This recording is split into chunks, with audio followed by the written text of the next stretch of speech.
미래를 보는 창 JTB. 안녕하세요. JTB J입니다. 오늘은 저번에 말씀드렸듯이 한국은행의 그 금융안정보고서를 리뷰하는 시간을 갖도록 하겠습니다. 제가 여기에다 조그맣게 충격 대비하라라고 이제 기재를 해놨는데, 이 내용을 제대로 보신 분은 이 메시지를 읽었을 겁니다. 충격 대비하라.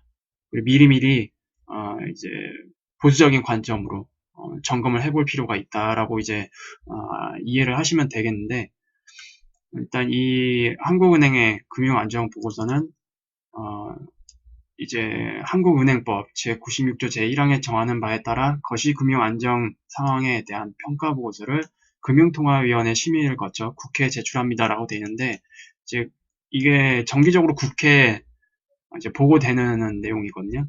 그렇다는 얘기는 이미 국회의원들은 다 알고 있다는 얘기입니다. 지금의 그 상황들을. 그리고 지금 이 보고서가 6월 20일 날 이제 공개가 됐거든요. 6월 20일 날 엠버거가 이제 풀려서 공개가 된 건데, 아직까지도 대한민국 국민 약 5천, 한 300만 명 되나요? 5,500만 명 되나요? 그 중에서 5,736만만 지금 본 상태네요. 관심이 없을 뿐더러, 그리고 언론이나 공중파에서 이 내용을 다루질 않습니다.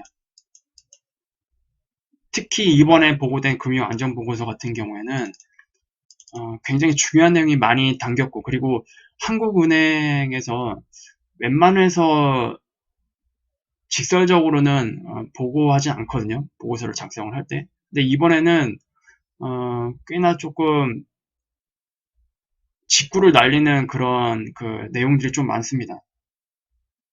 만약에 이런 내용들이 공중파로 이제 알려졌다면 당연히 부동산 시장에 특히 부동산 시장에 심리적으로 나쁜 영향을 미쳤을 겁니다. 미칠 수밖에 없고. 그래서 공중파에서도 이걸 다루고 싶어도 다루지 못할 가능성이 굉장히 커 보여요. 어쨌든 언론이 하는 일은 사회 혼란을 부추기는 역할이 아니라 사회 안정을 이제 추구하는 그런 역할을 하는 이제 매체이기 때문에, 어쨌든 이런 중요한 내용들, 특히 부정적인 영향을 미치는 이런 중요한 보고서 같은 경우는 공중파에서는 보기 힘들 것으로 보여집니다. 그 부분은 조금 감안을 하시고, 아직까지도 5,736명밖에 이렇게 보지 않았다는 거 굉장히 심각합니다. 이거 자체가. 그리고 이 내용을 보면 지금 이 보고서 자체가 137페이지까지 있어요. 136페이지. 그리고 실제 내용은 뭐 한 120페이지. 120페이지까지 있기 때문에 어떻게 보면 작은 책 한 권입니다. 그냥 양이 굉장히 어마어마하고 디테일하게 다 담겨 있기 때문에 이 내용을 전부 다 다루기는 사실상 물리적으로 불가능해요. 그래서 최대한 제가 중요하다고 판단되는 내용만 끄집어내서 진행을 할 예정입니다. 그럼에도 불구하고 그렇게 조금씩 끄집어냈는데도 불구하고 지금 PT로 한 26장 정도 되거든요. 이거를 이번 시간에 다 할 수 있을지 모르겠지만 일단 최대한 진행을 해보고, 시간상 조금 무리가 있을 것 같다 싶으면 나머지는 이제 수요일날 진행을 하도록 할게요. 본격적으로 이제 시작을 하겠습니다. 6월 발표한 금융안전보고서, 이 내용을 보면은 한국은행으로 하여금 연 2회 이상 금융안전보고서를 작성하고, 그러니까 상반기 하반기 이렇게 진행이 되겠죠. 그리고 이를 국회에 제출 보고하도록 의무화하고 있다. 그리고 한국은행은 금융안전보고서의 질적 개선을 위해 최선을 다하고 있다. 뭐 이런 내용들 되어 있고, 그리고 지금 이번에 나온 이 보고서는 2019년 5월까지 부각된 금융안정, 잠재 위험 요인을 분석 대상으로 하고 있다. 그리고 본 금융안정보고서가 금융시장 참가자, 그러니까 시장 참여자죠. 시장 참여자와 그리고 정책 당국 등이 금융시스템에 내재되어 있는 위험 요인을 조기에 인지하고 이를 적절히 관리, 대응하는 데 도움이 되길 바란다. 이게 메시지입니다. 일단 지금에 내재되어 있는 위험 요인이 뭔지 객관적으로 봐라. 그리고 이를 바탕으로 해서 철저하게 관리, 대응하는 데 도움이 됐으면 좋겠다. 그러니까 대비하라 이거예요. 결과적으로 메시지가. 그래서 이 내용을 뭐 어려운 내용들도 많습니다. 솔직히 제가 다 읽어봤는데 일반인들이 이해하기에는 조금 난해한 단어들 그리고 조금 읽기 어려운 지표들도 있습니다만 최대한 저도 한번 쉽게 설명하도록 노력할 거고 이 내용에 대해서 이제 특히 중요한 부분은 이 부분입니다. 일단 현재 한국의 신용 상황 민간 부문인데 이제 민간 부문이 가계 신용과 이제 기업 신용 두 개로 나뉘고 있거든요. 이 두 가지를 좀 집중적으로 볼 거고요. 그리고 자산 시장에서는 특히 부동산 시장. 왜냐면 지금 우리나라 같은 경우에는 부동산 시장이 절대적인 비중을 차지하고 있습니다.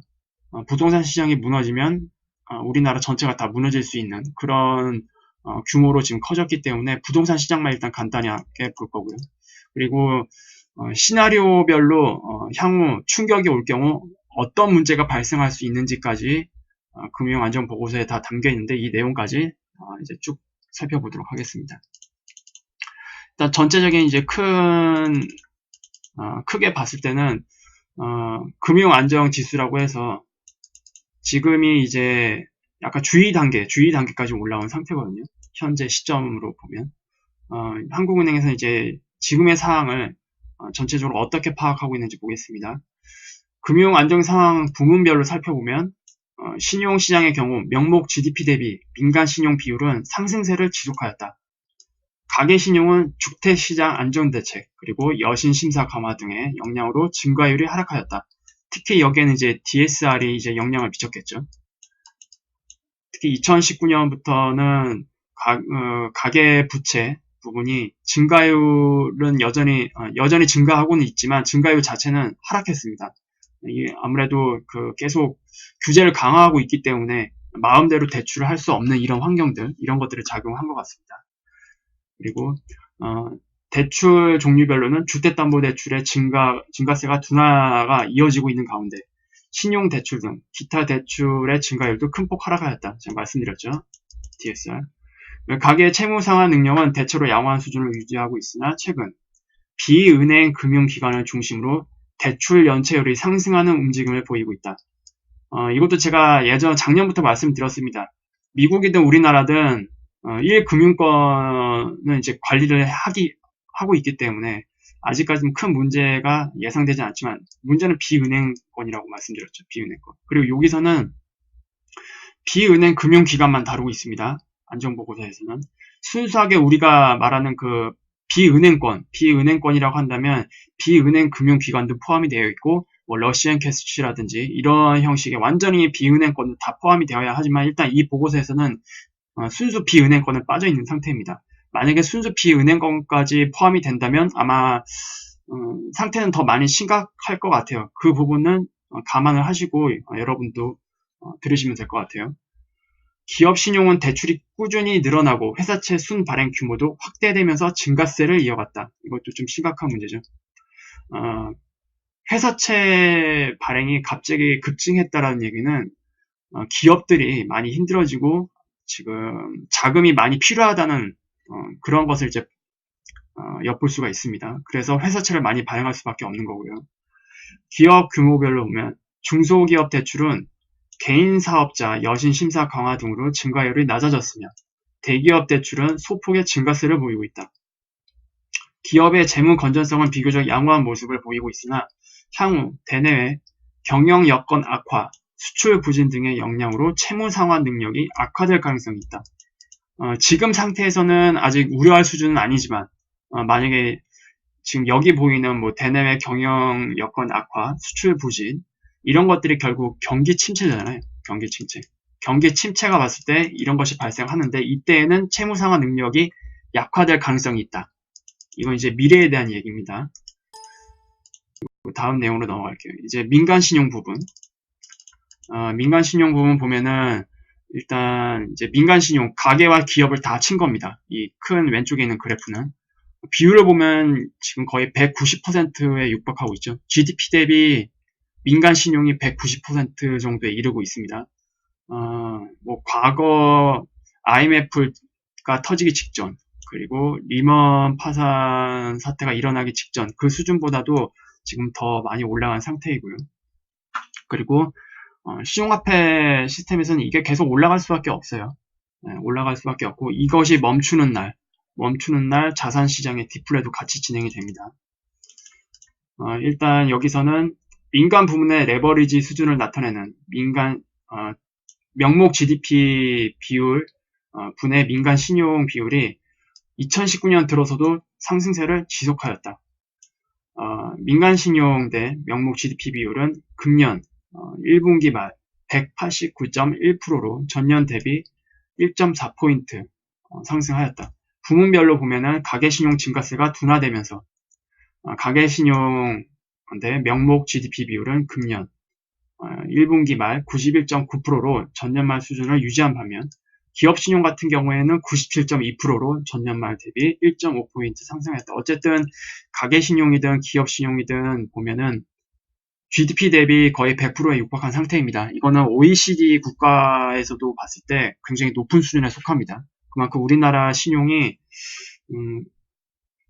좀 상대적으로 좀 많이 증가된 상태다라고 보시면 될 것 같고, 가계신용 같은 경우는 이제 금융 시스템에서 이제 규제를 강화하고 아무래도 이 상태로 냅두다 보면은 굉장히 위험한 사태를 맞이할 수밖에 없기 때문에 관리를 하기 시작하면서 증가세가 둔화된 것으로 보여집니다. 자세히 이제 가계신용부터 볼게요.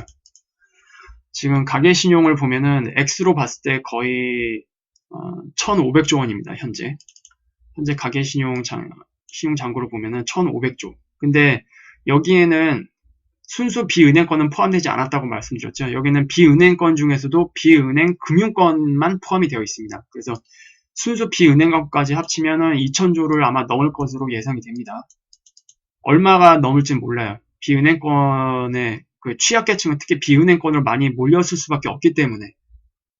그래서 이 부분을 이제 감안을 하시고 보면 되고, 그리고 신용 증가율을 보면은 계속 이렇게 줄어들고 있죠. 그러니까 증가율 자체가 줄어든 거는 이제 지금 특히 2018년 들어오면서 DSR이 적용이 되고 2019년 들어오면서 계속 강화가 되고 있는 모습. 이 부분 때문에 가계신용 증가율 자체는 이제 하락하고 있는 상태입니다. 하락하고 있지만 이 증가율 자체가 플러스 영역권에 있기 때문에 신용은 계속 증가하고 있는 겁니다. 그리고 여기 보면은 오른쪽에 처분 가득 소득 대비 가계부채율 비율이라고 해서 지금 이 부분이 올라가고 있거든요. 올라가고 있다라는 것은 무슨 뜻이냐면은 처분 가득 소득이 내려가고 있거나 가득 부채 비율에 비해서 또는 처분 가득 소득 대비 가계 부채 자체가 올라가서 이 비율이 올라가고 있거나 어쨌든 부정적인 뜻입니다. 올라가고 있다는 거. 이거는 뒤에서 제가 다시 한번 자세히 설명을 해드릴게요.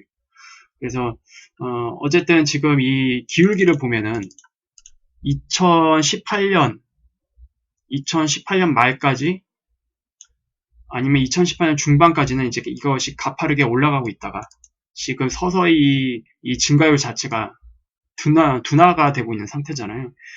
이 뜻은 뭐냐면 이제 거의 가계 부채가 올라올 만큼 올라왔다는 뜻이겠죠. 그리고 이것이 둔화되기 전까지가 통상적으로 경기 사이클 정점입니다. 이것이 올라야만 자산시장엔 좋습니다. 왜냐? 사람들이 계속 신용을 이제 늘려가면서 자산시장에 이 자금이 투입되기 때문에 이 뜻은 결국 특히 부동산 시장이 올라간다는 뜻이거든요. 근데 이것 자체가 둔화되고 있다는 뜻은 이제 정체가 됐다는 뜻입니다. 결국 부동산 시장에 더 이상 이 자금이 들어올 여력이 없다는 뜻이에요. 여기 보시면 제가 또 추가로 설명을 달아놨는데 처분 가득 소득 대비 가계비출 비율을 보면 2019년 이쪽으로 넘어오면서 이제 이 기울기 자체가 완전히 둔화되고 있는데 DSR 영향이 작용한 것으로 보이고 이 뜻은 부동산 시장과 밀접한 관계가 있다. 현재 부동산 시장이 왜 정체되어 있는지 그러니까 단적으로 알 수 있는 부분이 바로 요겁니다. 요거. 그리고 여기 보시면 가계의 신용 위험은 낮은 수준을 유지하고 있으나 최근 비은행 금융기관을 중심으로 대출 연체율이 상승하는 그런 움직임을 보이고 있는 점에 유의할 필요가 있다. 특히 비은행 금융기관이 일반적으로 은행보다 좀 더 취약계층이 많이 몰릴 수밖에 없잖아요.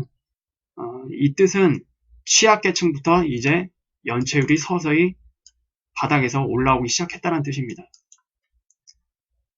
어쨌든 먼저 타격을 입는 계층은 취약계층이기 때문에 취약계층과 그리고 고위험 가구들 이런 영역에서 일단 연체율이 먼저 상승을 하기 시작했다는 뜻이고 이 부분을 좀 유의할 필요가 있다 이렇게 이제 언급을 하는 것 같습니다. 그러면 이제 제가 앞서 말씀드렸던 처분 가득 소득 대비 가계부채 비율 이 부분에 대해서 좀 설명을 다시 드릴게요. 이게 좀 확대한 모습이거든요. 지금 비율 이걸 같이 보셔야 돼요. 지금 가계부채 비율을 보면은 정체되어 있죠. 지금 2018년 들어오면서 이 기울기가 정체되어 있는 상태입니다. 이 뜻은 부동산 시장이 이제 꼭지에 왔다는 뜻이에요. 꼭지에. 여기서 부동산 시장이 더 상승을 하려면 이게 이렇게 늘어나야 됩니다. 근데 늘어날 수 있어요? 다 막아놨죠? 다 막아놨습니다. DSR 지금 이 수준에서 멈춰있지 않을 겁니다. 제가 이 금융보고서를 다 읽어본 결과로는 DSR 앞으로 더 강화할 겁니다. 단계적으로 계속 강화할 거예요. 그러면서 부동산 시장으로 들어올 수 있는 이런 여건들이 상당히 제약될 수밖에 없어요. 그래서 이 부분을 좀 참고를 하시면 되고, 그리고 처분 가득 소득 증가율, 처분 가득 소득 증가율을 지금 보시면 알겠지만 지금 하락하고 있죠. 처분 가능 소득 자체가 줄어든다는 얘기는 그만큼 리스크가 올라갈 수밖에 없습니다. 처분 가득 소득이 올라가야만 돼요. 올라가야만 대출도 더 많이 받을 수 있죠. 이건 당연한 겁니다. 근데 처분 가득 소득 증가율도 하락하고 있다? 그러면 DSR 적용 때문에 대출 규모 자체도 점점점 쪼그라들 수밖에 없어요. 이런 것들을 같이 보시면 됩니다. 그리고 우측에는 이제 금융자산 대비 금융부채 비율이라고 되어 있는데 특히 2018년부터 갑자기 자산 증가율이 뚝 떨어지고 있어요. 이거는 아무래도 우리나라뿐만이 아니죠. 이머징 마켓의 주가 지수가 2018년 꼭지를 찍고 계속 하락을 하고 있는 상태이기 때문에 전반적으로 자산 증가율이 하락한 걸로 볼 수 있습니다. 아마 그 영향이 굉장히 컸을 거예요. 주가의 그 문제. 그리고 부채 증가율, 지금 회색 선이거든요. 부채 증가율이 자산 증가율보다 높죠, 지금. 부채 증가율이 더 위에 있고 자산 증가율이 더 아래에 있습니다. 이게 원래 바뀌어야 됩니다. 이렇게 바뀌어야 돼요, 원래. 지금 2016년 전까지는 자산 증가율이 부채 증가율보다 더 높았기 때문에 굉장히 건강한 상태. 하지만 지금은 어떻게 됐죠? 거꾸로 됐죠. 잠깐 이때 역전된 적이 있었으나 2017년 말에 주가가 이제 꼭지를 찍을 때 그때 잠깐 그 자산 증가율이 부채 증가율보다 높았지만 지금은 이제 갑자기 추세가 확 벌어지면서 자산 증가율보다 부채 증가율이 더 늘어났다는 뜻은 채무 상환 그런 부담 그게 올라갔다는 뜻입니다. 굉장히 안 좋은 상태예요, 이것도. 그래서 이 두 그림을 조금 참고해서 어떤 해석을 내놨는지 볼게요. 이게 제목에 써있죠. 가계 채무 상환 부담 증가. 가계 부채 증가율이 낮아졌으나 소득 및 금융자산 증가율이 상회하면서 제가 말씀드렸죠, 방금. 가계 부채 증가율이 소득 및 금융자산 증가율보다 더 높아지면서 가계의 채무 상환 부담은 늘어났다. 그리고 처분 가능 소득 대비 가계 부채 비율은 2019년 1분기 말 158.1%로 전년 동기 대비 1.9%포인트 상승하였다. 금융자산 대비 금융부채 비율은 1분기 말 48.1%로 전년 동기 46%보다 2.1%포인트 상승하였다. 가계대출 연체율은 전반적으로 낮은 수준에서 유지되고 있으나 여기 또 나오네요. 2018년 이후 비은행 금융기관을 중심으로 상승 움직임을 보이고 있는 점에 유의할 필요가 있다. 그리고 2019년 1분기 말 은행의 가계대출 연체율은 0.29%, 비은행 금융기관의 가계대출 연체율은 1.83%, 전년 동기 대비 각각 0.04포인트, 0.27%포인트 상승하였다. 다만 동비율은 예년, 그러니까 2010년부터 2017년 그 평균, 은행은 0.55%, 비은행은 2.96%에 비해서는 여전히 낮은 수준이다. 여기에 영향을 미쳤던 거는 이제 2010년일 거예요, 아마. 리먼 파산 사태로 인해서 전체적으로 시장이 다 가라앉았을 때, 그때 위험도가 굉장히 많이 정점을 찍었었던, 그때 그 지표 때문에 이것이 좀 희석된 거긴 한데, 이건 좀 구분해서 볼 필요가 있겠죠. 그래서 어쨌든 지금 흐름 자체는 비은행 금융기관을 중심으로 해서 연체율이 서서히 이제 올라가기 시작했다. 물론 지금 절대적인 수치로 보면은 그렇게 높은 수치는 아닙니다. 하지만 경기 침체가 올 때를 또 감안해야 되죠. 제가 계속 강조해드립니다. 지금 상태에서 보는 수치는 경기 침체가 오면 싹 다 바뀐다. 근데 경기 침체가 오지도 않았는데 연체율이 비은행 금융기관, 취약계층이 이용하는 이 비은행 금융기관을 중심으로 해서 이미 서서히 올라가고 있다는 거. 그럼 경기 침체가 온다면 급등을 하겠죠. 연체율이. 그리고 여기에서 이제 볼 수 있는 그 다음 이제 지표는 은행 및 비은행 금융기관의 가계대출 연체율입니다. 이제 여기 표로 알 수 있듯이 여기서 전체적인 이 추세를 보면은 쭉 하락하다가 점점점 상방으로 틀고 있어요. 특히 이 회색선을 보이는 회색선이 이제 비은행 금융기관이거든요. 비은행 금융기관의 가계대출 그 상황을 보면은 가계대출이 다시 늘어나고 있고 늘어나고 있다는 뜻은 아무래도 돈이 많이 필요하겠죠. 대부분 비은행 가계대출 쪽을 보면은 생계자금 대출이 아마 계속 늘어나고 있을 걸로 예상이 됩니다. 그리고 이쪽 부분에서 연체율이 늘어나기 시작했다라는 것은 아무래도 생계 쪽에 좀 취약한 가구들이 서서히 늘어나고 있다. 그런 부분도 이제 예측해 볼 수가 있겠죠. 그리고 그 뒤에 내용을 보면은 이제부터 좀 중요한 내용으로 좀 보여집니다. 일단 대출 종류별 가계 신용 좀 자세히 들여다볼게요. 여기 내용을 보면은 여기 남색선이 이제 주택담보대출, 그리고 이제 회색은 기타 대출, 이제 주로 생계자금 대출이 많겠죠. 그러니까 일반 신용대출. 왼쪽 표에서도 볼 수 있듯이 주택담보대출이 이제 남색인데 이게 2017년까지는 계속 상승하는 추세였습니다. 상승하는 추세였고 기타 대출도 마찬가지죠. 그러니까 2017년에 거의 정점을 찍었다라는 얘기입니다.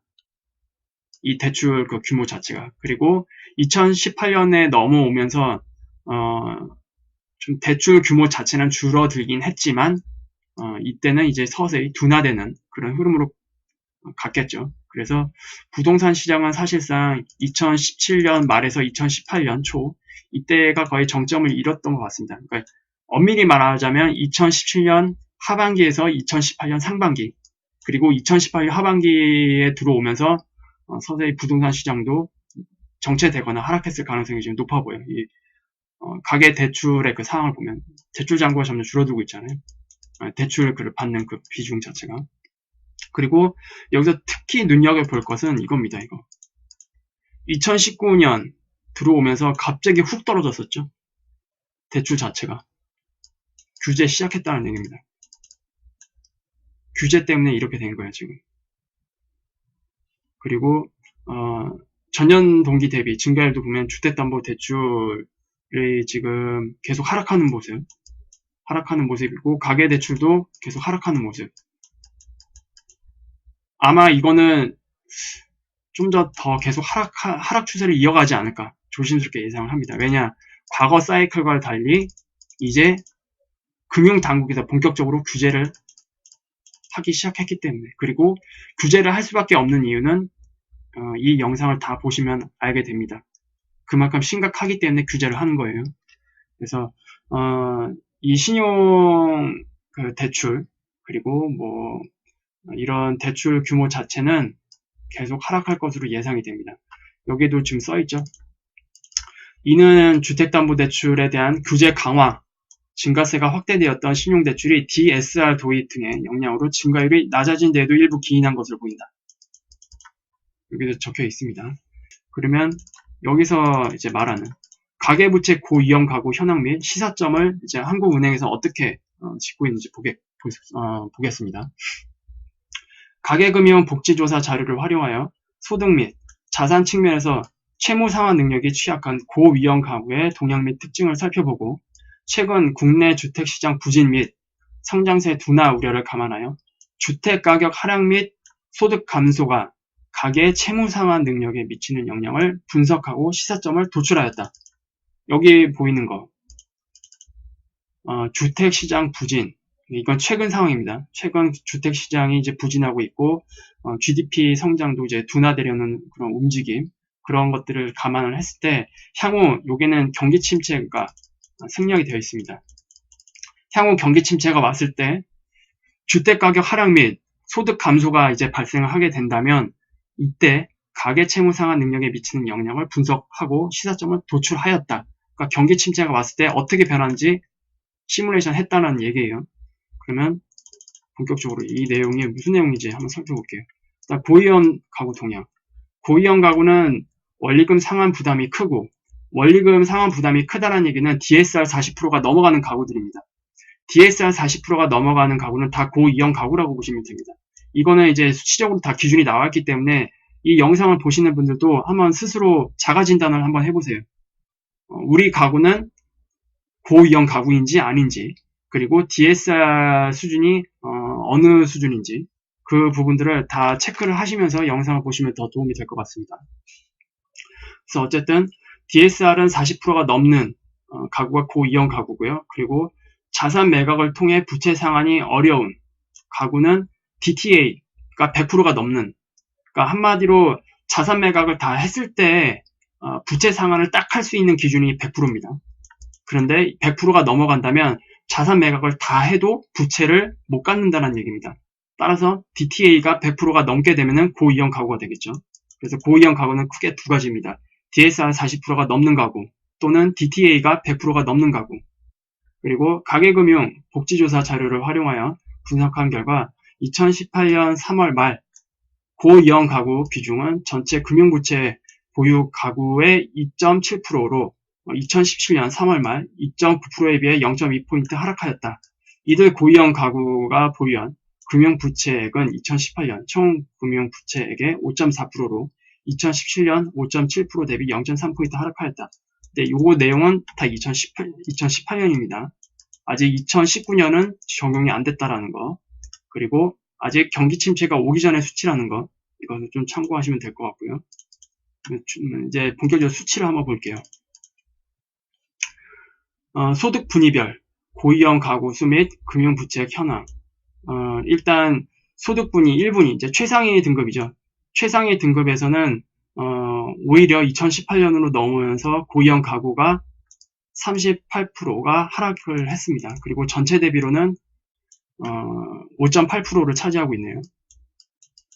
그리고 금융부채액도 줄어들었어요. 아무래도 최상위 소득 분위 쪽에서는 이런 부채를 줄일 수 있는 여력, 이런 것들이 조금 있었나 봅니다. 그리고 여기서 또 다르게 말할 수 있는 거는 어느 정도 대비를 하고 있는 게 아닌가라는 것도 조금 의심해 볼 수 있어요. 이건 뭐 정확히 데이터로 접근할 수 없기 때문에 단지 의심이지만 최상위 분위에서는 어찌됐든 금융부채를 줄이고 이러한 것들을 좀 현재 그 흐름을 대비하는 그런 사람들이 2018년을 넘으면서 좀 늘어나지 않았나라는 생각도 잠깐 해볼 수 있을 것 같습니다. 그리고 이제 중산층에 해당되는 2분위, 3분위 이쪽을 보면은 다 늘어났습니다.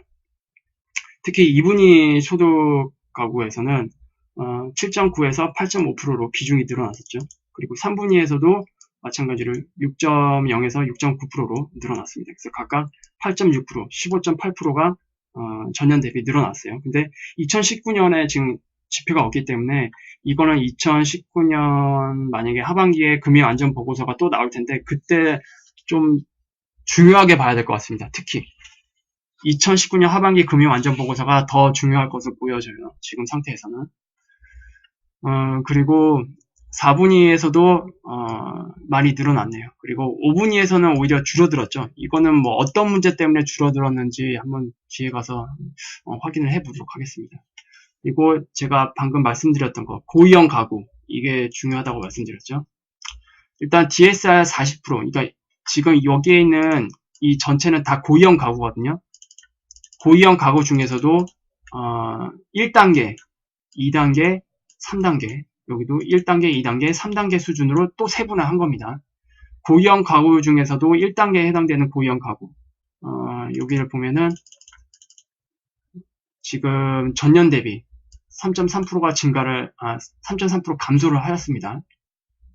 그런데 2단계, 좀 더 심각한 고위험 가구 같은 경우에는 9.2% 늘어났습니다.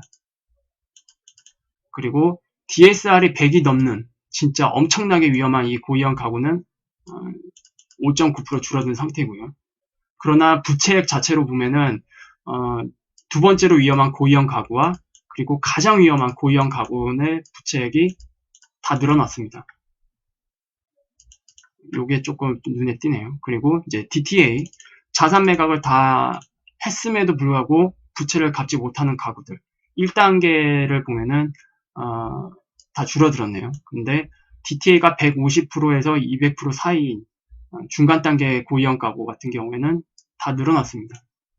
마찬가지로 DTA로 봤을 때 최상위 고위험 가구도 부채액은 오히려 늘어났어요. 가구 수는 줄어들었지만. 그럼 누군가는 굉장히 지금 취약한 상태로 내몰리고 있다는 뜻이겠죠. 그러면서 부채액이 계속 늘어나고 있기 때문에 가구가 줄었음에도 불구하고 부채액 자체는 늘어난 걸로 보여집니다. 이 부분에는 분명히 부동산 문제가 껴있을 거예요. 부동산 가격 하락 때문에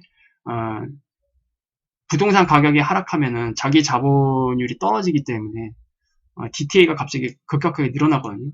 그리고 이들의 그 부채 부담은 당연히 늘어날 수밖에 없겠죠.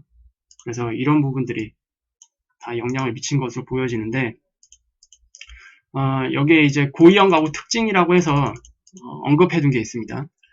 여타 가구에 비교하면 고위험 가구는 다음과 같은 특징을 갖고 있는 것으로 나타났다. 첫 번째, 고위험, 고자산 가구의 임대, 부동산 보유 비중이 여타 가구보다 높았다.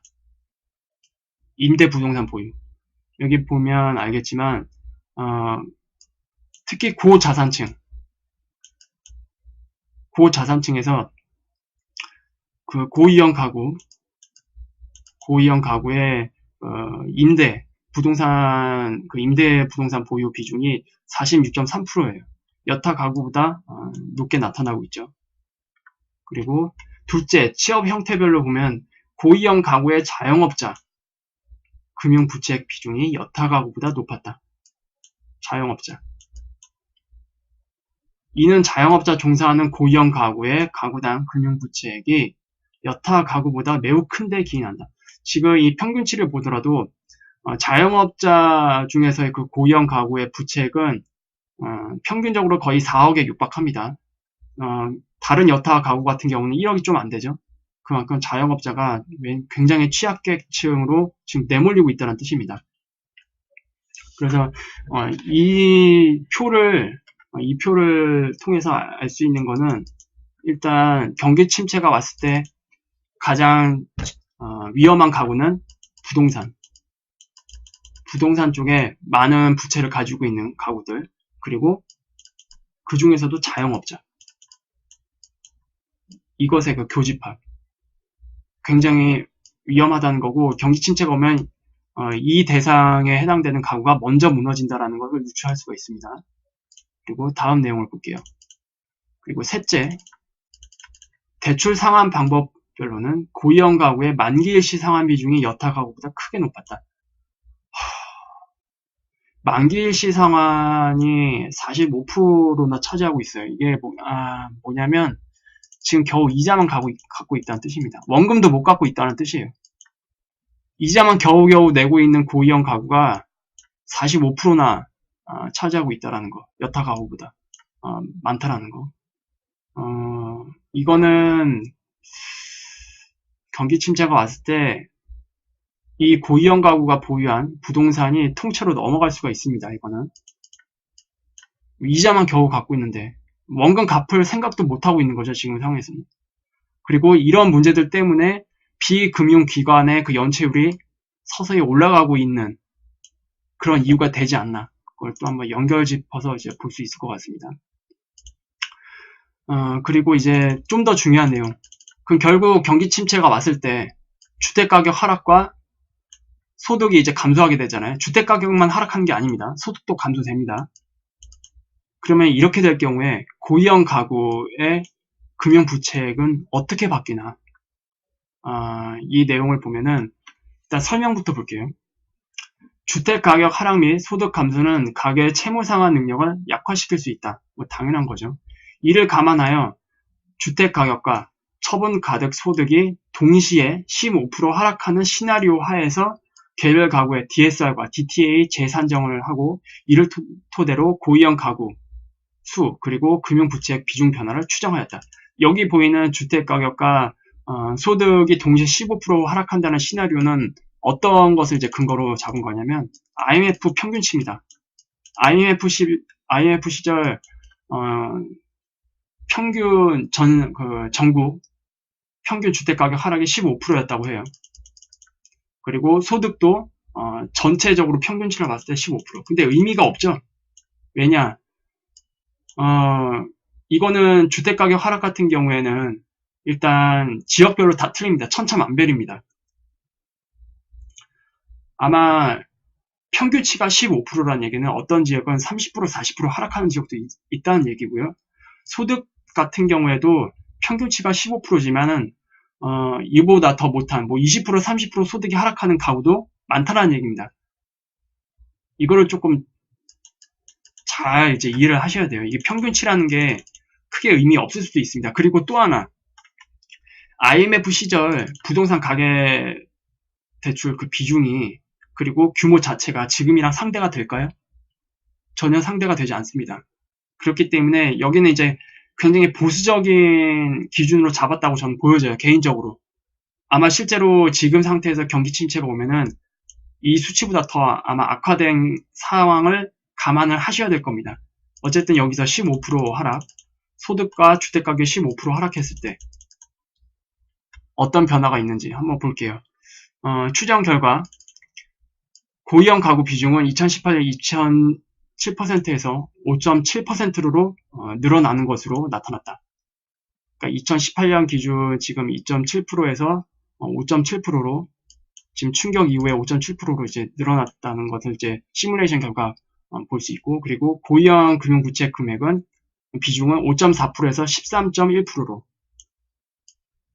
이건 좀 비중이 좀 많이 늘어났네요. 무려 7.7%나 증가한 수준인데 여기서 이제 15%라는 얘기는 최고위험 가구들에 해당되는 가구들입니다. 이들이 무너지면은 그 밑에 고위험 가구도 무너지고요. 단계적으로 이게 무너지도록 되어 있거든요. 이거는 제가 예전에 39번 영상인가 그 부동산 관련해서 제가 처음으로 영상을 만든 게 있었잖아요. 주택가격 하락이 뭐 15% 하락했을 때, 뭐 20% 하락했을 때, 30% 하락했을 때, 뭐 이런 식으로 제가 시나리오별로 부채 부담이 어떻게 증가하는지 제가 소개해드린 적이 있습니다. 그것들을 감안했을 때 여기서 보이는 것들은 이제 첫 단계입니다. 첫 단계. 경기 침체 후 가장 위험한 가구들이 맞이하게 되는 이 충격이라고 보시면 될 것 같고 이게 전부가 다 아니라는 거를 항상 머릿속에 넣어두시면 됩니다. 그리고 여기서 또 하나 볼 수 있는 것들은 고위험 가구 비중은 저소득, 저자산 가구뿐만이 아니라 고소득, 고자산, 자가 상용직 가구에서도 상승폭이 컸으며 고위험 금융부채액 비중은 고소득, 고자산 가구와 자가 상용직, 자영업 가구에서 큰 폭으로 상승하였다. 여기 보시면 알겠지만 자산의 그 규모로 해서 그 고자산에 이제 포함되는 이제 소위 말하는 이제 우리가 얘기하는 그 부자들 중에서 충격을 좀 크게 맞는 수치를 볼 수가 있습니다. 특히 저자산이나 중자산보다 고자산 계층에서 경기 침체 시 더 많은 충격을 받는다. 그리고 그 외에 자가 형태 같은 경우 어쨌든 부동산 가격이 하락을 하면은 자기 집을 가지고 있는 사람들이 더 늘어날 수밖에 없어요. 이 충격을 받는 가구 자체가, 규모 자체가. 금융부채 같은 경우는 이 자가가 다 순수하게 다 현금으로 구입한 사람들이 아니잖아요. 다 대출이 껴있습니다. 대부분. 대출이 껴있기 때문에 금융부채 기준으로 봤을 때는 이제 큰 폭으로 상승할 수밖에 없는 겁니다. 그리고 상용직, 뭐 자영업자 이쪽에서도 금융부채가 이제 크게 늘어나는 걸로 나타나고 있는데 이게 전부가 아니라고 제가 분명히 말씀드렸습니다. 이게 전부가 절대로 아니에요. 이거는 소득, 주택가격 하락의 15%라고 한다면 경기 침체 거의 1단계 수준 정도밖에 안 될 겁니다. 그때 이제 나타나는 내용들 보시면 될 것 같고, 이어서 DSR과 DTA는 어떻게 변하는가, 이게 조금 눈에 확 들어올 거예요. 다른 건 뭐 저게 심각한 거야 안 심각한 거야 라고 이제 볼 수 있지만, 요거는 이제 눈에 띄게 바로바로 구분이 됩니다. 고위험 가구 수 증가폭이 큰 저소득, 저자산 및 고소득, 고자산 가구의 편입 요인을 살펴보면, 여기 보면 이제 편입 요인이라고 되어 있습니다. 그러니까 기존에는 고위험 가구가 아니었는데 이런 주택가격 하락과 소득 감소 때문에 고위험 가구로 편입되는 가구들이 있습니다. 그리고 저소득, 저자산 가구는 주로 소득 감소 충격. 아무래도 지금 가뜩이나 힘든데 여기서 경기 침체로 소득이 또 감소하게 된다면 당연히 소득 감소 충격으로 조금 많은 충격을 받는 가구는 저소득, 저자산 가구일 수밖에 없겠죠. 뭐 소득이 감소했다고 해서 고자산, 고소득 쪽에서는 뭐 충격이 그렇게 크진 않을 겁니다. 소득 때문에. 근데 고소득, 고자산은 뭐 때문에 충격이 클까요? 주택가격 하락이죠. 당연한 겁니다. 주택가격 하락 때문에 고소득, 고자산 가구는 이것 때문에 충격이 이제 클 수밖에 없고, 그리고 대출 규모 자체가 고소득, 고자산이 더 크기 때문에 주택가격도 하락하고 소득도 많이 감소한다. 그러면 이자 부담도 상대적으로 늘어날 수 있기 때문에 다 악영향을 미칠 수밖에 없겠죠. 그리고 저소득, 저자산 가구는 충격 전에 DTA가 임계치를 이미 넘어선 가운데 충격 후에 DSR 임계치도 같이 넘어섰다. 충격 전에 그 저소득 쪽을 보면은 이미 100%가 넘어있죠. 뭐 중소득도 마찬가지입니다. 100%가 지금 다 넘어있는 상태예요. 충격 전 지금 상태. 그런데 경기 침체 1단계 경기 침체가 올 경우 DTA가 당연히 증가할 수밖에 없고요. 문제는 DSR입니다. DSR. 아마 지금 영상을 보고 계신 분들 중에서도 아직 나는 DSR이 한 뭐 20% 미만이라서 뭐 충분히 원리금 상환하는데 문제 없어. 이렇게 생각하시는 분들 많으시죠. 그런데 경기 침체가 올 경우 시뮬레이션 해봤더니 다 40%가 넘어갑니다. 고위험 가구로 다 넘어가요. 그러니까 지금 이 영상을 보고 계신 분들 중에서 DSR이 이 정도 수준에 있으신 분들, DSR이 한 20% 정도 내외에 머물러 계신 분들은 경기 침체 후에 DSR이 다 고위험 가구로 넘어갈 수 있다라는 잠재적인 이런 요인들을 가지고 있다라고 보시면 됩니다. 결과적으로 뭐예요? 부채 자체를 줄여야 됩니다. 고위험 가구로 빠지지 않으려면. 고위험 가구로 빠진다는 얘기는요, 유동성 위기를 만든다는 뜻이에요. 유동성의 위기. 그래서 이런 유동성 위기에 빠지지 않으려면 부채 규모 자체를 많이 줄여놔야 되겠죠. 여기서 또 다시 한번 수치로 확인할 수 있는 부분이고요. 그리고 DTA 같은 경우에는 뭐 다 100%가 넘어가기 때문에 뭐 당연한 결과라고 할 수 있겠죠. 주택 가격이 하락하는데 DTA가 100이 안 넘어갈 수가 있겠습니까? 그리고 자산으로 보면 고자산, 부자들 같은 경우에도 DSR이 미쳤네요. 이건 뭐 80%? 거의 80% 육박하고 있죠. 경기 침체 1단계로 갔을 경우에 거의 78%인데 경기 침체가 이제 심화되는 2단계를 이제 넘어가는, 그러니까 2단계라고 한다면 주택 가격이 이제 20%가 넘게 하락하는 그런 구간으로 가게 되면은 이제 2단계로 이제 돌입을 하게 됩니다. 그리고 주택 가격이 30% 하락이 넘어가게 되면은 이제 최상위 단계로 넘어간다고 보시면 됩니다. 그리고 여기서 보이는 이제 15%만 하락했는데도 불구하고 고자산 쪽에서도 DSR의 수치가 좀 많이 뛰는 걸 볼 수가 있네요. 그리고 저자산, 중자산 할 것 없이 굉장히 다 위험하다. 어쨌든 소득으로 보면은 소득 기준에서는 자산 규모 자체가 적은 분들도 있거든요. 근데 지금 가계부채에 큰 영향을 미치는 그 기준은 소득 기준이 아니라 자산 기준입니다. 그래서 자산 기준의 이런 변화는 우리가 좀 더 주목해 볼 필요가 있습니다. 그리고 DTA도 다 100이 다 넘어가죠. 자기가 가진 거 다 토해내도 부채를 못 갚는다는 얘기입니다. 그래서 향후 경기 침체가 정말 심각하게 진행될 경우에는 이 사람들 다 은행에서 압박 들어올 수밖에 없겠죠. 압박이 들어올 수밖에 없는데 다 털어서 팔아도 부채를 못 갚는다는 얘기입니다. 그러면 깡통 전세 당연히 나올 수밖에 없겠죠. 깡통 전세, 이런 사태들이 올 수 있음을 데이터로 예측을 해볼 수가 있습니다. 그리고 다음 내용을 한번 볼게요.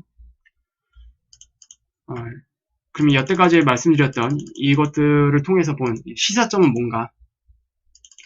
고위험 가구 현황과 주택가격 하락 및 소득 감소 충격 시 영향에 대한 분석을 토대로 다음과 같은 시사점을 도출할 수 있다.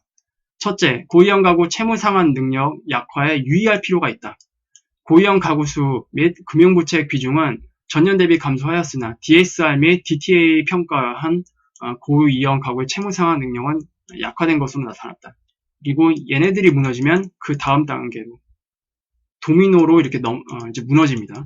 왜냐면 이들이 무너지면 결국 자산시장 하락에 기름을 붓는 그런 형태가 되기 때문에 이제 그 밑에 단계에 있는 가구들도 다 단계적으로 영향을 미칠 수밖에 없겠죠. 둘째, 가계부채 질적 구조 개선을 위한 노력을 지속할 필요가 있다. 질적 구조 개선. 그러니까 대비하라 이거예요. 제가 계속 말씀드렸죠. 보수적으로 자산을 관리해야 된다. 부채 관리해야 된다. 지금 한국은행도 그걸 똑같이 얘기를 하고 있는 겁니다. 고위험 가구는 여타 가구에 비해 만기 일시 상환 대출 비중이 높은 것으로 나타났는데 이는 동상환 방식이 레버리지의 과도한 확대를 유발하여 가계 재무 건전성을 저하시키는 요인으로 작용할 수 있음을 시사한다. 그렇기 때문에 DSR을 도입을 하고 DSR을 이 상태에서 그냥 두는 게 아니라 해가 갈수록 단계적으로 강화시킬 수밖에 없는 요인이 바로 여기에 있는 겁니다. 은행들은 점점점 여러분들이 최대한 빚을 갚을 수 있게끔 원리금 상환 쪽으로 굉장히 유도를 많이 할 거예요. 이미 문자나 전화를 받으신 분들 계시죠? 아마 있을 겁니다. 영상을 보고 계신 분들 중에서 만기 일시 상환 대출을 가지고 있는데 은행에서 금리를 조금 낮춰줄 테니까 원리금 상환 방식으로 변경하시는 걸 권해드립니다. 라는 식의 문자나 전화를 받으신 분들 분명히 있을 거예요. 은행도 지금 이제 서서히 대비를 시키는 겁니다. 반강제적으로. 안 그러면 이거 나중에 큰 문제를 일으킬 수 있기 때문에. 셋째, 고위험 임대 가구의 채무 상환 능력에 대한 면밀한 모니터링이 필요하다. 큰 폭의 주택가격 하락 시 요거는 이제 아까 말씀드렸던 15% 하락이 아닙니다. 큰 폭의 주택가격 하락 시 고위험 임대 가구의 채무 상환 능력이 급격히 약화될 가능성이 유의해야 한다. 이거 지금 다 돌려서 하는 얘기입니다. 지금 되게 얌전한 단어를 쓰고 있죠. 이거 부동산 시장에 엄청나게 부정적인 영향을 미칠 수밖에 없다라는 거. 그리고 이거는 안 봐도 뻔하죠. 이게 어떻게 될 건지. 이런 식의 문제가 이제 터질 경우. 우리나라의 그 현재 그 부동산 시장 그리고 가계부채 구조를 보면은 미국에서 2008년에 겪었던 그런 일을 우리가 겪지 말라는 법은 전혀 없어 보입니다. 그리고 넷째, 상환 능력에 기반한 여신 심사 강화, 채무 조정 등을 통해 자영업 가구 대출의 건전성 제고 노력이 필요하다. 근데 이거 필요하다는 건 우리가 다 알고 있습니다. 그런데 건전성 제고를 할 수가 있어요? 그런 상황이 아니잖아요, 지금. 누구든지 알고 있어요, 지금 상황에서는. 특히 자영업 하시는 분들은 다 알고 있습니다. 아, 이거 부채 줄여야 될 것 같은데. 안 그러면 큰일 날 것 같은데. 다 알고 있습니다. 하지만 그렇게 할 수 없는 현실이 이미 닥친 상태입니다. 그래서 이거는 뭐 어떻게 미래에 높은 확률로 발생할 수 있는 일이라고 저는 보여져요. 그리고 고위험 가구 중 자영업 가구 비중이 높은 가운데 주택가격 하락 및 소득 감소 충격 발생 시 고위험 자영업 가구의 금융부채 규모가 크게 늘어나는 것으로 추정되었다. 당연하죠, 이건. 자기 자본율이 떨어지기 때문에 부채율은 팍 채워버립니다. 그러면 당연히 부담이 늘어날 수밖에 없어요. 개인 사업자 대출이 여전히 빠른 증가세를 나타내고 있는 상황에서 향후 자영업 가구 부실이 확대되지 않도록 유의할 필요가 있는데 유의할 필요만 있다고 해서 답이 나옵니까? 지금? 확대되지 않도록 유의할 필요가 있다고 하는데 이거 방법이 없잖아요, 지금.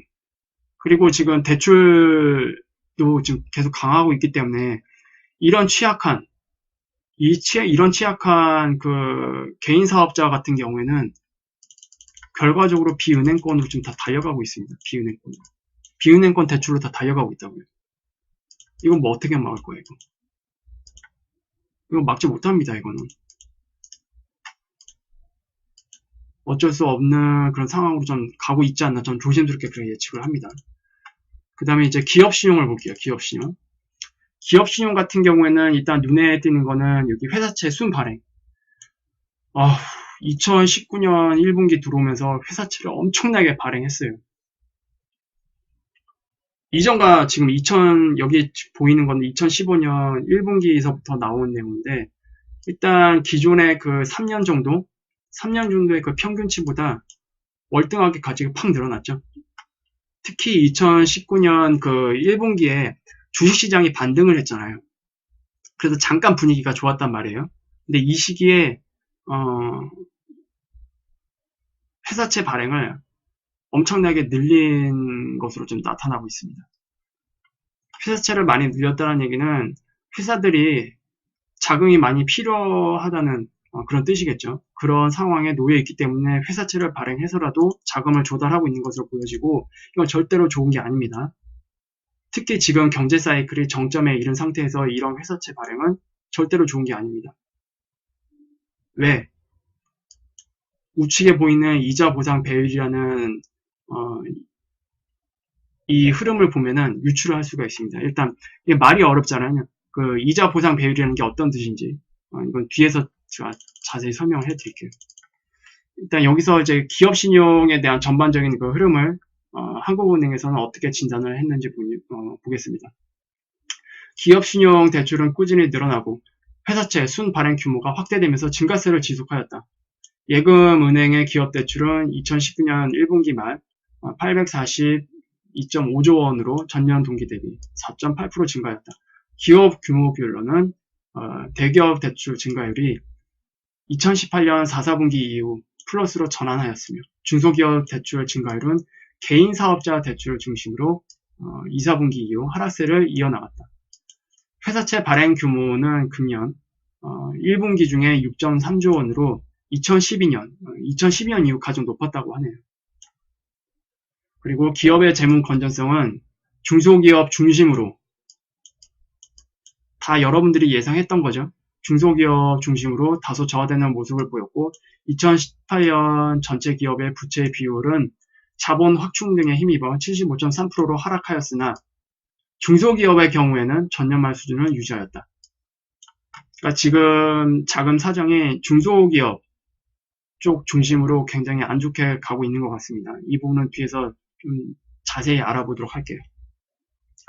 그리고 제가 말씀드린 이자 보상 배율이라는 건 이겁니다. 영업이익을 이자 비용으로 나눴을 때 그 비율. 그래서 영업이익, 이거를 이자 비용으로 나눈 값입니다. 이게 당연히 1보다 커야 돼요. 1보다 커야만 영업이익이 이자 내는 비용보다 더 높다는 뜻이겠죠. 그래서 결국 돈을 벌어서 이자를 내고 조금 낳는다는 얘기입니다. 근데 이게 1 미만일 경우, 1 미만일 경우는 어떻게 되나요? 돈 벌어도 이자 부담이 더 크기 때문에 기업은 좀비 기업이 되는 그런 흐름으로 갈 수밖에 없는 겁니다. 자금 사정이 굉장히 악화되겠죠. 돈은 벌고 있는데 이자 낼 비용이 더 많기 때문에 결과적으로 이런 기업들은 굉장히 위험할 수밖에 없는 겁니다. 그래서 지금 보면은 이자 보상 배율, 이게 지금 하락하고 있죠, 갑자기. 그러면 어떤 기업 같은 경우에는 지금 이자 부담이 버는 돈보다 더 큰 기업들이 늘어나고 있다는 뜻입니다. 이 차트 자체가 하락으로 바뀌었다는 뜻은. 지금 2017년에 정점을 찍었잖아요. 2017년. 그 예전에 시티그룹에서 보여줬던 전 세계 전 세계 그 경제 그 흐름 지수를 보면은 2017년을 정점으로 찍었었거든요. 그리고 2018년에 거의 다 대부분 국가에서 마이너스를 기록을 했습니다. 그래서 실질 경제로 기준으로 봤을 때, 실질 경제 상황으로 봤을 때 정점은 2017년이었습니다.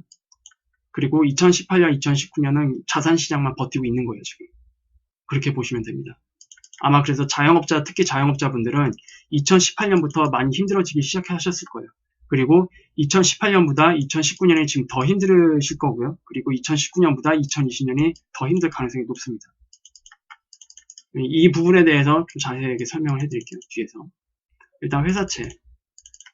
회사채가 갑자기 2012년 이후 굉장히 높은 수준으로 발행하고 있다는 뜻은 기업들이 자금 조달을 해야 되는 그 상황에 직면했다는 뜻입니다. 첫 번째, 수익성 저하. 기업의 매출액은 주요 수출 업종의 실적 부진 등으로 인해 증가세가 둔화된 가운데 수익성도 낮아지는 모습을 보였다. 그러니 당연히 자금이 필요하겠죠. 2018년 중에 기업 매출 중 증가율은 5.6%로 2017년 8.8%에 비해 하락하였다. 기업 규모별로 보면은 대기업은 2017년에 8.3%, 2018년에 5.7%로 내려왔고요. 근데 문제는 중소기업입니다. 중소기업. 중소기업의 매출액 증가율은 무려 13%에서 1.6%로 곤두박질 쳤어요. 이건 좀 상황이 좀 많이 심각하죠. 매출 증가율이 13%였는데 1.6%, 이제 거의 강보합 수준까지 내려왔습니다. 이게 경기 침체로 들어가면 일단 중소기업은 바로 마이너스로 진입할 겁니다. 마이너스로 진입한다는 얘기는 특히 중소기업 중심으로 채무 상환에 대한 문제, 그리고 부도, 이런 문제를 맞이할 수밖에 없다는 뜻이 될 겁니다. 그리고 기업의 수익성을 보면 2018년 매출 영업이익률은 7.8%로 전년 8.1% 비해 낮아졌다. 그간 반도체 경기 호황 등으로 실적이 매우 좋았던 전기전자 업종을 제외할 경우에는 매출액 영업이익률이 전년의 5.6%에서 4.6%로 하락하였다. 굉장히 갭이 크네요. 전기전자 업종은 이거를 합치면은 이제 8.1%나 되지만, 근데 이것을 좀 구분해서 전기전자 업종을 제외한 업종을 따로 보면은 4.6%로 그냥 뚝 떨어지네요, 이거는. 이런 부분도 조금 주목해 볼 필요가 있습니다. 그리고 제가 앞서 말씀드렸던 중요하게 보고 있는 이자 보상 배율. 이게 지금 나오고 있죠. 이자 지급 능력 약화. 기업의 이자 지급 능력을 나타내는 이자 보상 배율은 2015년 이후 처음으로 하락했다. 제가 2018년을 들어오면서 그 기울기가 갑자기 하락했다고 말씀을 드렸잖아요. 지금 그걸 지적을 하는 겁니다. 특히 여기도 나오네요. 전기전자 업종을 제외할 경우에는 이자 보상 배율은 4.5로 2015년 수준으로 낮아졌다. 기업 규모별로 보면은 대기업 이자 보상 비율 하락폭이 크지 않았으나, 대기업은 지금 현재 큰 문제가 안 되지만 문제는 중소기업. 중소기업의 이자 보상 배율을 보면은 평균치로 봤을 때 3.5%에서 3.5에서 2로 낮아졌습니다. 그리고 이게 중요하죠. 이자 보상 배율이 1 미만인 기업 비중도 2016년 이후 중소기업을 중심으로 지속적으로 상승하고 있다. 여기 보시면 지금 여기 보이는 이게 점으로 찍힌 이 차트 있잖아요. 선 차트. 이게 이자 보상 배율 1 미만인 기업이 얼만큼 증가하고 있는지를 보여주는 겁니다. 보면 이게 퍼센트 우측. 중소기업에서는 지금 이게 50%가 좀 안 되잖아요. 지금 수치가 여기가 50이거든요. 40과 60 사이 50. 그러면 지금 현재 2018년으로 보면은 약 47% 정도. 중소기업의 47%는 지금 뭐라는 뜻이에요? 돈을 버는 것보다 이자 부담이 더 크다는 얘기입니다. 현금 흐름이 굉장히 안 좋겠죠. 현금 흐름이 굉장히 안 좋아지고 있다는 뜻입니다. 이 뜻은. 그리고 전체 업종을 보더라도 전기전자를 제외할 경우 이자 보상 배율이 지금 낮아지고 있어요. 이게 지금 올라가야 건전한 거거든요. 이게 낮아지고 있다는 얘기는 일단 지금은 글로벌 경기 침체 전이라고 했습니다. 경기 침체가 닥쳤을 때 이게 지금 곤두박질 칠 거예요. 그러면은 전체 업종으로 보더라도 전자전기 업종을 제외한 업종들이 먼저 무너진다라는 것을 예측해 볼 수가 있습니다. 바로 다음으로 넘어갈게요.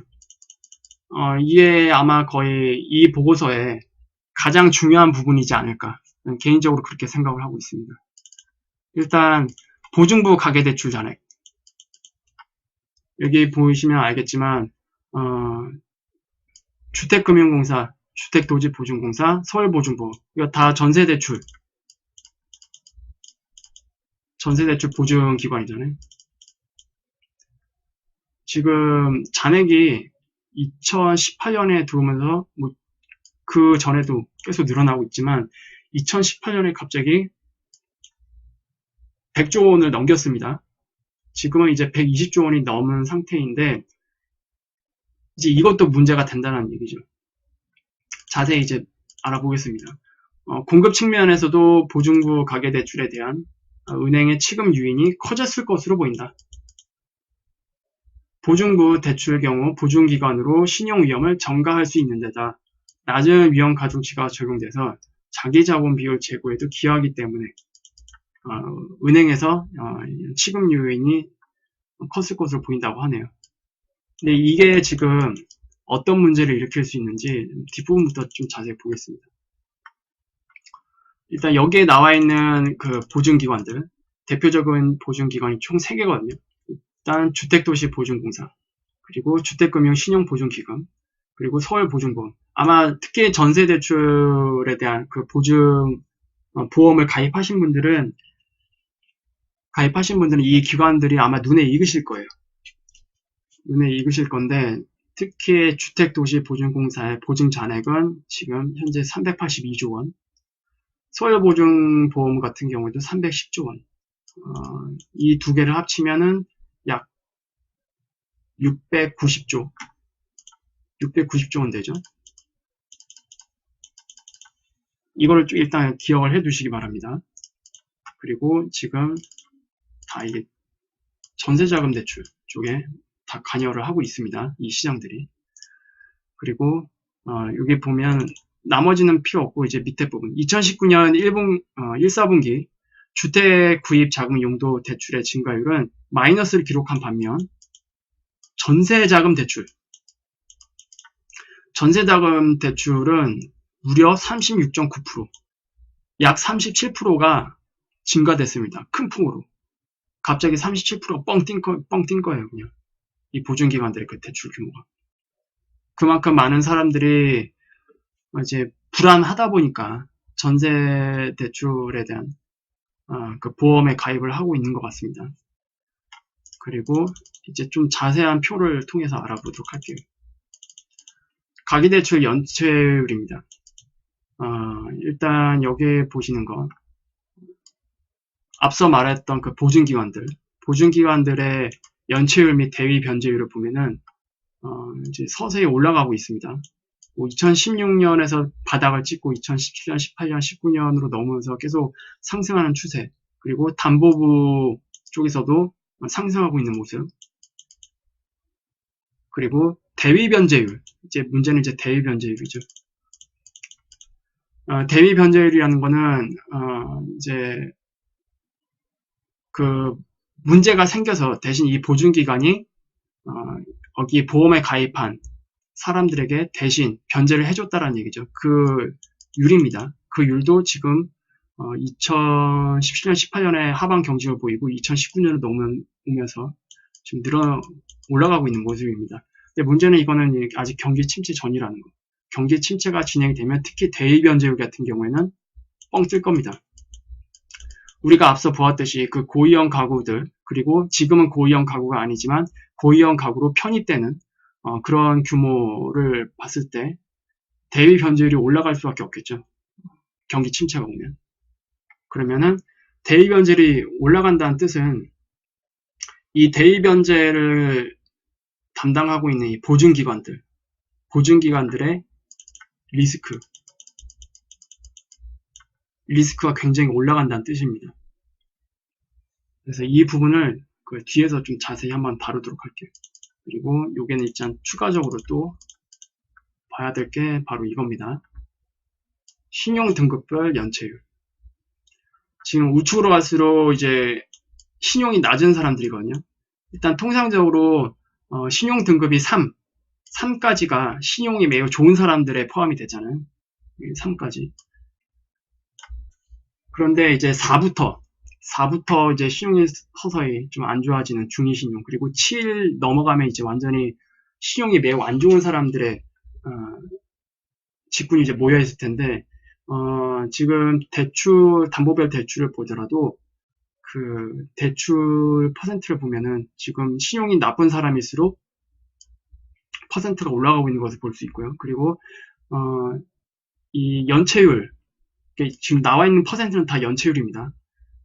특히 보시는 오토론, 그리고 여기 남색으로 보이는 거, 남색으로 보이는 게 이제 오토론의 연체율이거든요. 지금 신용 7 이하에서는 이미 오토론 연체율이 10%가 넘어간 상태이고, 그리고 신용 등급 6등급에서도 지금 거의 8%? 연체율 지금 8%가 아니군요. 한 4%가 좀 안 됩니다. 지금 여기.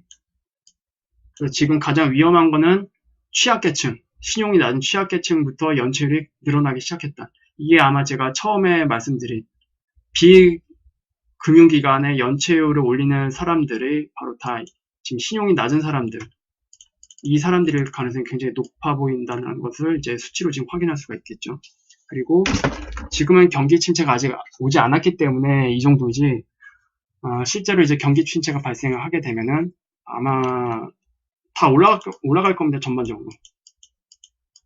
신용 등급별 이 연체율 자체가 다 올라갈 것으로 보이고, 이런 것들은 아무래도 비은행 금융기관부터 좀 리스크를 올리는 그런 결과를 가져오겠죠.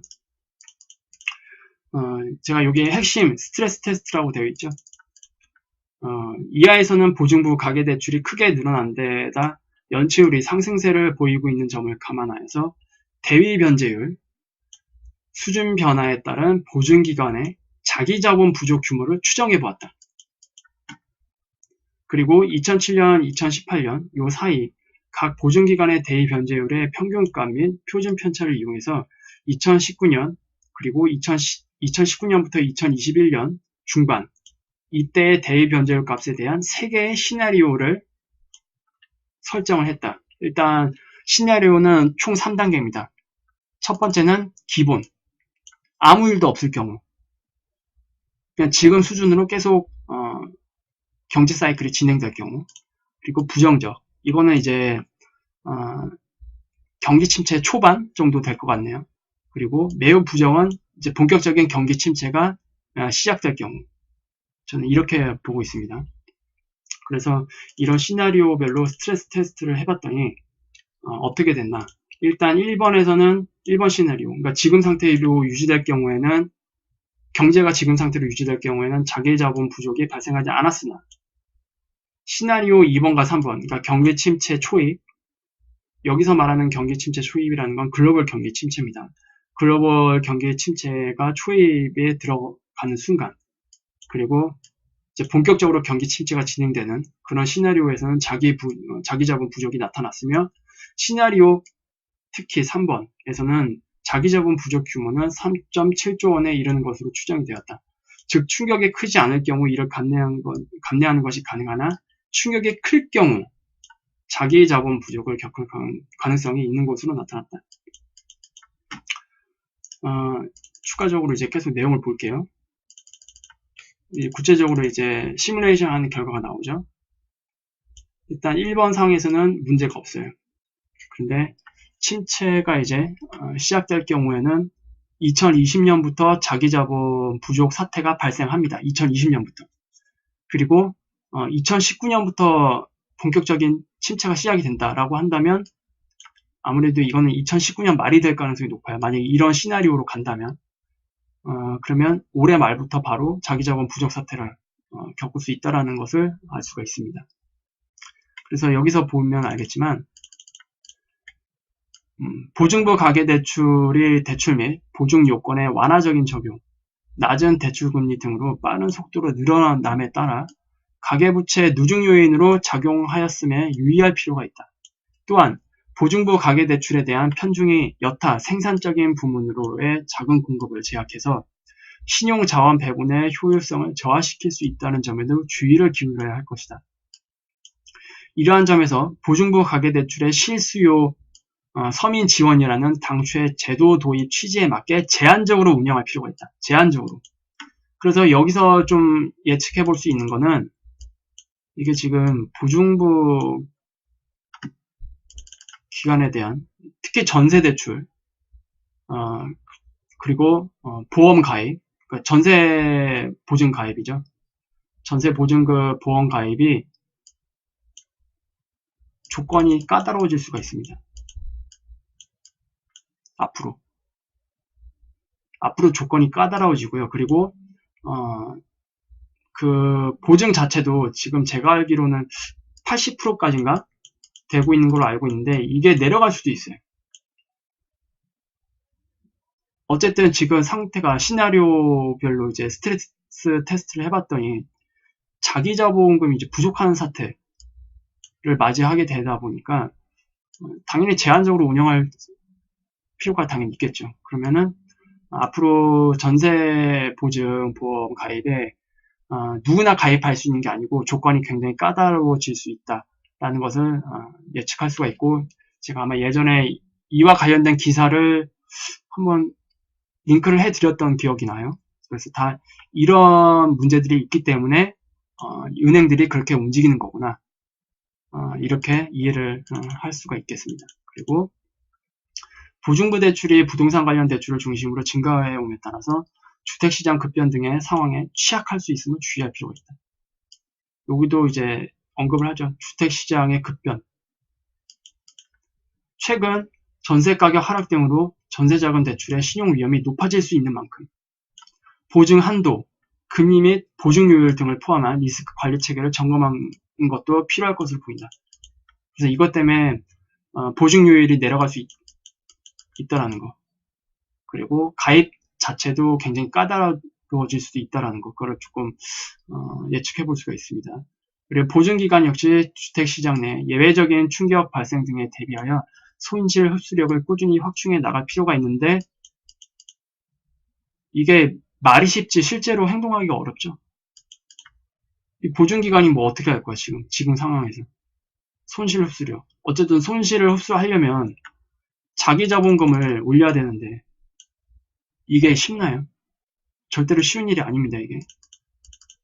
그리고 여기 보면 이렇게 되어 있습니다. 앞에 스트레스 테스트를 활용해서 전세 관련 보증의 대위 변제율 변동에 따른 보증기관의 자기자본 부족 규모를 추정해보면 대위 변제율이 2018년 수준을 지속할 경우에는 2021년에 자기자본 부족을 겪을 수 있는 것으로 나타났다. 지금 2018년, 지금 우리 현재입니다. 현재 수준을 지속을 한다고 해도 이 상태로 가다간 2021년에는 자기 자본 부족 사태를 겪을 수 있다. 그러니까 경기 침체가 오지 않더라도. 이런 이제 주의사항을 달았네요. 그리고 결국 뭘 얘기하고 싶은 건가? 한국은행이. 대부분 결론이 가장 마지막에 있죠. 이게 이 보고서의 가장 마지막에 있는 부분입니다. 더불어 글로벌 금융위기를 촉발한 서브프라임 모기지 담보증권의 사례에서와 같이 과도한 보증부 대출의 취급은 은행의 리스크 관리 능력을 저하시킬 뿐만 아니라 개인들의 신용관리 유인도 떨어뜨려 결과적으로 금융 시스템의 안정성 및 유지 및 금융 소비자 보호에 부정적인 영향을 미칠 수 있음을 주의해야 한다. 우리나라도 이렇게 될 수 있다. 그러니까 주의해라. 이겁니다. 지금 다 굉장히 점잖은 단어로 돌려서 얘기하고 있는 거예요. 국내 보증부 가계대출의 경우 아직 비우량 차주의 비중은 크지 않으나 아직은 경기 침체가 아직 안 왔기 때문에 아직은 괜찮습니다. 일부 상품에서 과도한 차액 유인 제공에 따른 대출 부실 증가가 사례가 있었던 만큼 유사 사례를 발생을 막기 위한 사전적인 점검 강화가 필요하다고 판단됩니다. 지금 요거 구조를 조금 잠깐 설명해 드릴게요. 일단 보증기관이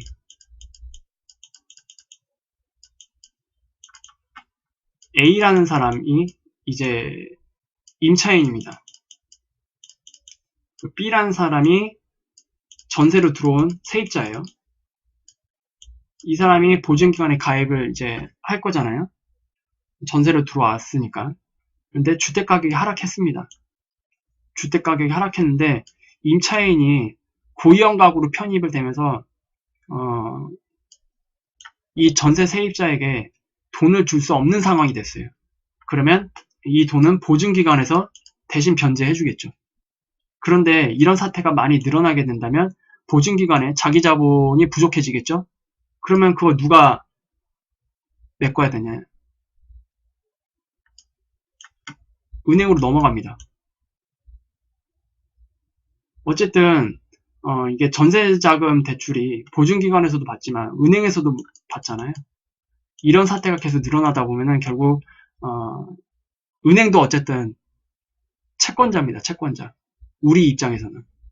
그렇기 때문에 이 리스크가 은행으로 전가가 됩니다. 그래서 여기 나와 있는 게 바로 그겁니다. 그 은행으로 은행의 관리 능력을 저하시킬 수 있다는 게 바로 이런 내용이 다 포함된 겁니다. 그리고 이런 일이 2008년에 미국에서 일어났고요, 이미. 그런데 이런 일이 미국에서 일어났었는데 지금 우리 상태도 보면은 좀 유의할 필요가 있다. 주의해야 한다. 라고 이제 얘기를 하는 거잖아요, 결국에. 그래서 어쨌든 한국은행에서 봤을 때는 우리나라도 미국처럼 이런 유사한 사례를 유사한 사례가 일어나지 말라는 법은 없기 때문에 그리고 지금 구조상 서브프라임 모기지 담보증권 사례가 일어날 수 있는 그런 구조를 지금 가지고 있거든요, 우리나라가. 그래서 차후 그 경기 침체가 발생하게 되면은 이런 위험에 빠질 수 있으니까 점검이 필요하다라고 금융안전보고서로 미리 대비해라 라고 나온 겁니다. 이 보고서 자체가 물론 국회에 먼저 제출이 되긴 하지만 보고서 보라는 사람 대상자가 누구예요? 금융시장 참가자, 우리입니다, 우리. 정책당국은 당연히 관리를 해야 되니까 당연히 봐야 되는 거고 지금 우리 보고 대비하라는 거예요. 조기 인지하고 관리해라, 대응해라. 제발 이 보고서가 도움이 되길 바란다. 그리고 마지막에 이런 위험이 있으니까 점검 강화가 필요하다라고 판단을 한 겁니다. 그리고 최근 은행들이 이제 DSR을 도입하고 결국에 제2금융권까지 DSR을 도입했잖아요. 다 이런 배경들이 있는 겁니다. 얘네들이 그냥 움직이는 게 아니고요. 물론 국제결제은행 그 바젤3에 의해서 권고사항이 내려온 것도 있지만 우리나라 지금 구조 자체가 이렇게 지금 경기 침체가 발생하게 되면 굉장히 위험하다라는 그런 구조를 가지고 있기 때문에 서둘러서 DSR을 도입을 하고 강화해 나가는 겁니다. 이거를 제대로 모르는 사람들은 뭐 정부가 서민 대출 막으면 어떻게 하냐 뭐 이런 딴소리를 하고 있는데 이건 그 문제가 아닙니다. 지금 절대로 그 문제가 아니에요. 그리고 보고서 자체가 지금 5,000명, 6,000명도 지금 못 읽었어요. 지금 이게 말이 됩니까? 이게 지금 굉장히 심각하다고 보여집니다. 저는. 그래서 이 내용을 조금 여러분들이 이해를 하셨으면 좋겠고, 자세히 보고 싶으신 분들은 영상 하단에 이 링크를 다시 걸어 드릴 테니까 직접 다운로드해서 보시면 될 것 같아요. 그래서 오늘 영상은 일단 이 정도로 마무리하도록 하겠습니다. 그래서 오늘도 유익한 영상이 되셨다면 구독, 알람, 좋아요 부탁드리고요. 이번 주 한 주도 활기찬 한 주 보내시고 다음 수요일 때 다시 뵙도록 하겠습니다. 감사합니다.